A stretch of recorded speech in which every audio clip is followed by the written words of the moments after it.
So my name's Loretta Bolotin and I'm the co-founder and CEO at Free to Feed. So Free to Feed is a social enterprise that empowers people seeking asylum and refugees through the delivery of shared food experiences. We're probably most famous for our little cooking school in Northgate, but we also create really amazing food experiences and events, long table dinners and catering that really sparks conversations. So I've been at Free to Feed for 5 years.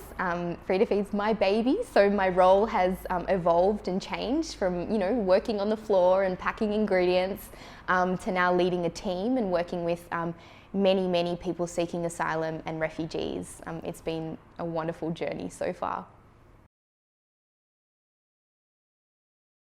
I think one of the most important things to recognise and understand about hospitality is that it's an ancient art form. The people that we work with at Free to Feed have hospitality running through their veins.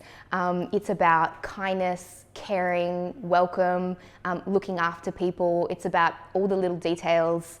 And for most of our participants, it's a warm saffron tea on arrival and ensuring that when guests come around your table that they're treated like family and they never leave hungry. So hospitality for us at Free to Feed, and what I think is so important is generosity. And we hope that these ancient forms of hospitality that we see in our participants would, I guess, be recognised, and that we can see them transition into contemporary hospitality here in Melbourne. Yeah, I guess in Melbourne today we use the phrase enlighten hospitality, but what we see is that essence of really looking after people, of really being very attentive and taking care of them, and being generous with servings, and making sure that the smell, the aromas in the room, and that making sure that there's beautiful tea. All of those sort of things, those little details are what hospitality, I think, means for the communities that we're working with and that we try to champion at Free to Feed. Hospitality provides a platform or a conduit for people to come together. It also, for us at Free to Feed, hospitality during these most recent challenging times was an opportunity for us to ask people whose lives have been filled with adversity and hardship, how they cope, how they nurtured their families, what were the meals on their tables during tough times.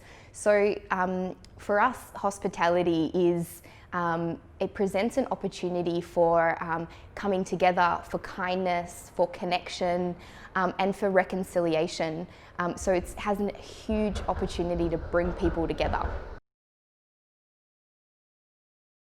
One of the main things I think that keeps me going and feeling humble and centered is that despite all of these challenges, that we still have the opportunity to share food, which is incredible, but also the resilience in the people that we work with who have fled huge hardship and persecution, and have kept their families safe and travelled across the world to arrive here in Melbourne. That keeps me motivated, really drawing on their resilience and knowing that I have to show up every single day, because it's not just about me, but it's about supporting this community. And they're some of the most vulnerable people in our community, but deep within they're very resilient. So that really keeps me going. I would like the world to know, or maybe just our community here in Melbourne, at the moment, there are restrictions on our freedom of movement, and the prospect of being able to travel the world and discover new places is a little bit limited at the moment. So what I want people to know and recognise is within our own backyard, there's so much diversity. You can go on an incredible food adventure and learn about new cultures and ancient recipes within our own community. And so I guess what I want the world to know and what I want our community to know is to recognise that and to seek that out and to be curious. And I guess the first step might be connecting with us, because we have so many incredibly talented participants just waiting to share their food culture. We've got so many goals at Free to Feed. Actually, my team would probably tell me to stop creating more goals. We're very ambitious.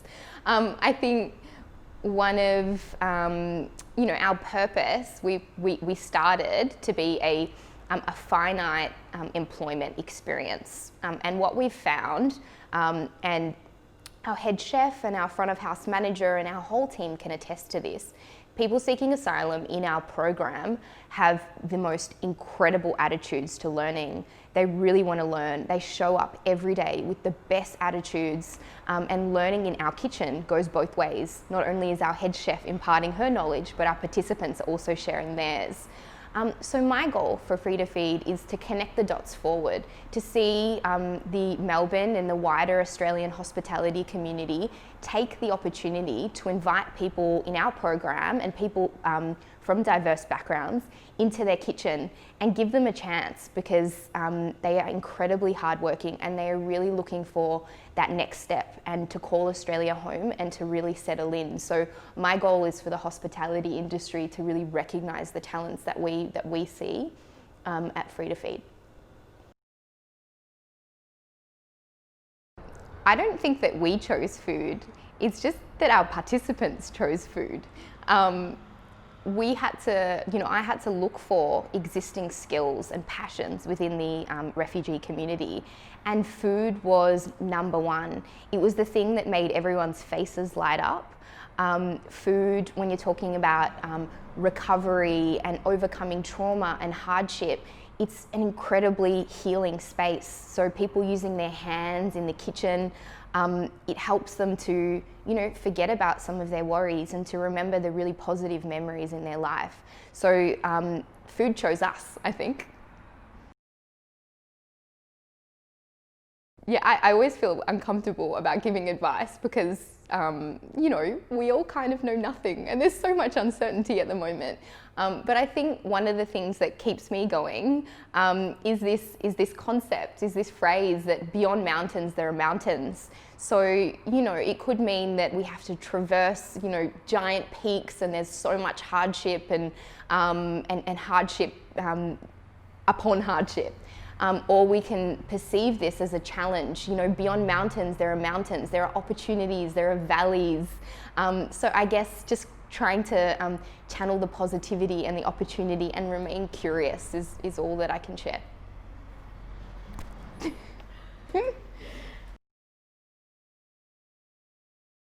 To my fellow legends, I just want to say thank you. I feel very humbled, and all of us, our whole team just feels so seen and accepted by the industry, and I just can't wait to work with everyone. Thank you.